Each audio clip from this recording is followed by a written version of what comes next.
When I was here last year, and we talked about customer service, I brought up this picture, the value equation. So value equals perceived benefits over cost.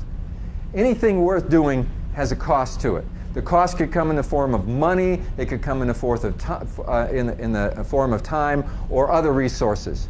And people don't, there's limited resources, so any idea that you have is going to take away from other things.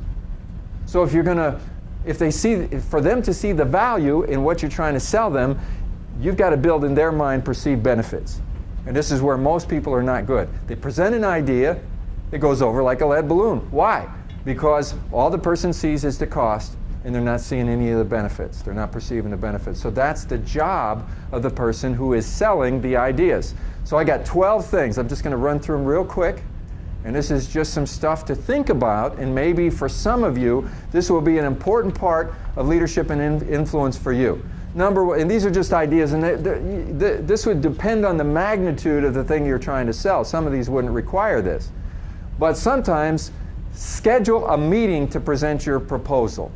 I see people doing hallway proposals. They catch somebody in the hallway, and they say, hey, and they throw the idea out.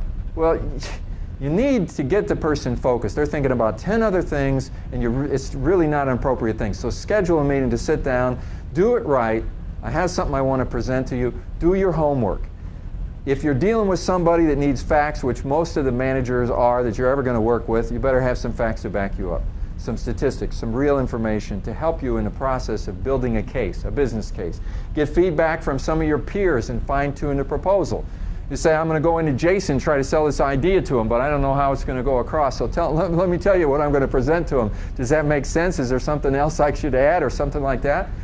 And get some feedback, and then expect to be challenged.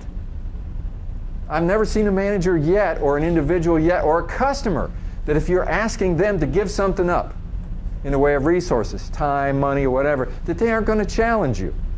And so some people, as soon as they're challenged, they go, oh, well, I guess they don't want this idea, and they give up.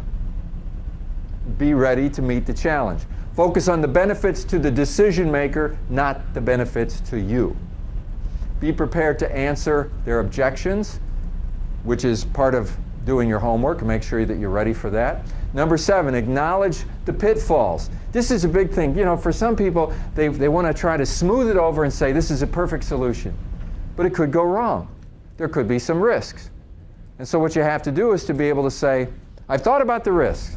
This could happen and this could happen, but I thought about that. If this happens, I have a plan B. If this happens, I have a plan C. But overall, the benefits far outweigh the possible risks, and you're able to walk through that instead of acting like, oh no, that could never happen. Acknowledge the fact that it could happen. Make it easy to implement, propose a trial. See, these two go together, because sometimes the idea that you have is going to cost a lot of money, it's going to take a lot of time. So sometimes you have to do a proof of concept. So you say, I've just thought of a project where we could implement this on a one-time basis. There's this project going on over here. Well, let's give it a try. And if it works, would you consider maybe doing this on other projects as well? So that would be a trial. Be prepared to negotiate. And part of the negotiate is, give and take, make concessions, and so forth.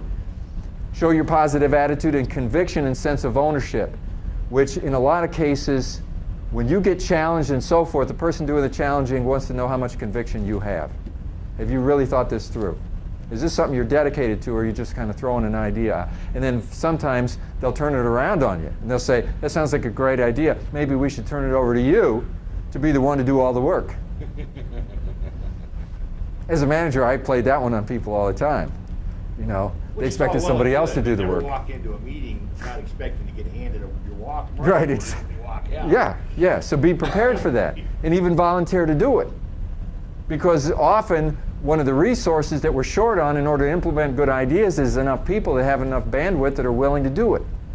So volunteer. Say, yeah, I'm willing to do this, and I'll do this, and I'm really, really busy, but I believe in it enough that I'll do this and I'll do this in order to sell the idea.